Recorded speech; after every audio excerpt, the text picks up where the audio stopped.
Hello, and welcome to the Finding Wisdom Show. My name is Linda Singh, and welcome to my show. On today's show, our segment is on finding wisdom through the Bhagavad Gita. And I have with me Mr. Ram Das, who's my guest. Nice to meet you, Nice Linda. to meet Thank you for having me today. You're welcome. I wanted to know if you could do a prayer at the beginning of the show in honor of my mom that passed away. Actually, it's in memory of my mother that passed away. Her name was Salauti Singh. So in tribute to Linda's mother, I'd like to read one verse from the sacred text Bhagavad Gita of Lord Sri Krishna. Bhoktaram yagetapasam saravaloka maheshwaram suhridam sarvabhutanam gyatva mam shantim richati. A person in full consciousness of me, knowing me to be the ultimate beneficiary of all sacrifices and austerities, the Supreme Lord of all planets and demigods, and the benefactor and well-wisher of all living entities, attains peace from the pangs of material miseries.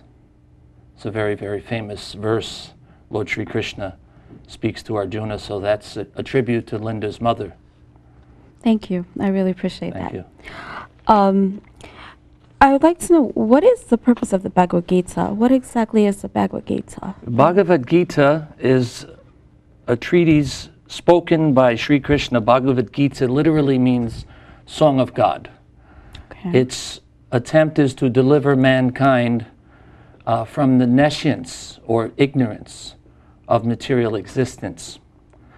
In material life, it's a little bit like being a fish out of water. Our eternal nature is Sat Chit Ananda.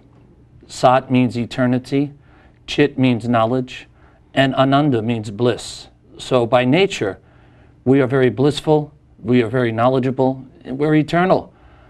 But we are put into the atmosphere of non-existence.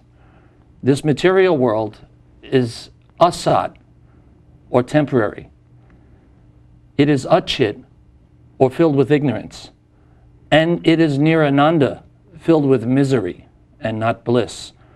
So therefore Sri Krishna speaks the Bhagavad Gita to his dear friend Arjuna, who represents all of us, to give us the opportunity to get out of this material realm filled with suffering and to return ultimately to the eternal kingdom of God. Okay. In the Bhagavad Gita, that's the Bhagavad Gita right there? Yes, this is one of the editions of the Bhagavad Gita as it is. Okay. By His Divine Grace, Srila Prabhupada, the founder of the Hare Krishna movement.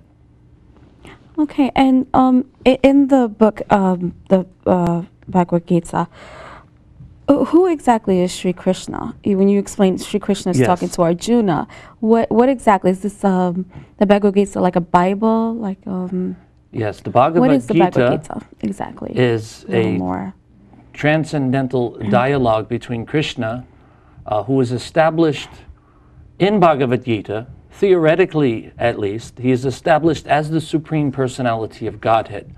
Such great sages as Narada, Vyas, who is the compiler of the Bhagavad Gita, Veda Vyas, Devala, Asita, so many great sages or transcendentalists, spiritualists from the past have proclaimed this of Krishna, that he's the Supreme Brahman, the Supreme Person, and Krishna himself establishes himself as such in Bhagavad Gita, the 700 verses of the Bhagavad Gita. So therefore, as I said, Bhagavad Gita means Song of God. Okay. Literally, in English, that's what it means. Wow, that's okay. How long has this book been around, the Bhagavad Gita? The history of the Bhagavad Gita is explained in the Bhagavad Gita itself. Originally, Bhagavad Gita was spoken to the sun god, Vivaswan. Vivaswan then spoke it to Manu, the progenitor of mankind. Manu spoke it to Ikshvaku, his son. So originally, Lord Sri Krishna, it is estimated in the Bhagavad Gita, spoke the Bhagavad Gita to the sun god Vivaswan 120 million years ago. In recent history, Manu then spoke it to Ikshvaku 2 million years ago. In more recent times, Lord Sri Krishna descended to this planet from his spiritual realm 5,000 years ago. And this Bhagavad Gita was spoken again at that time. And the reason is that through the course of time, the science of Krishna consciousness or God consciousness, it became lost. 120 million years ago is quite a long time. And time has that effect in the material world. Krishna says in Bhagavad Gita, time I am, destroyer of the world. So in the course of time, everything that's born grows, it produces some byproducts, it eventually dwindles and vanishes. That's the nature I said earlier. It's asat, it's temporary, this world. So Krishna has to come occasionally to reestablish the principles of religion and to annihilate the demoniac or miscreant mentality of the unfortunate people in general by establishing the higher principles of God consciousness. Okay, so by reading the Bhagavad Gita, would one find answers to certain questions of life?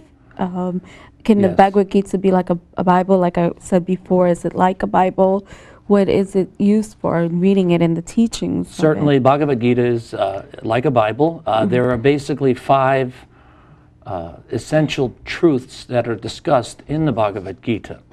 There is Ishwara, or the Supreme Controller, the Supreme Personality of Godhead Himself. There is Jiva, that's the living entities who are part and parcel of God, children of God, like us. Then there is Prakriti. The Prakriti is the material energy itself, the realm that we exist in: earth, water, fire, air, ether, mind, intelligence, and ego. That's Prakriti. Then within the realm of Prakriti, there is inferior Prakriti, which is the elements of the earth, the water, the fire, the air, which have no consciousness. And then there is superior Prakriti, or Jiva Bhutam. That is us, the spiritual parts and parcel of ultimately the Supreme Spirit, or the Supreme Brahman, the Supreme Personality of Godhead, whatever name you want to attribute to God. Then also in Bhagavad Gita, that's 3 of the 5 truths, there is also time or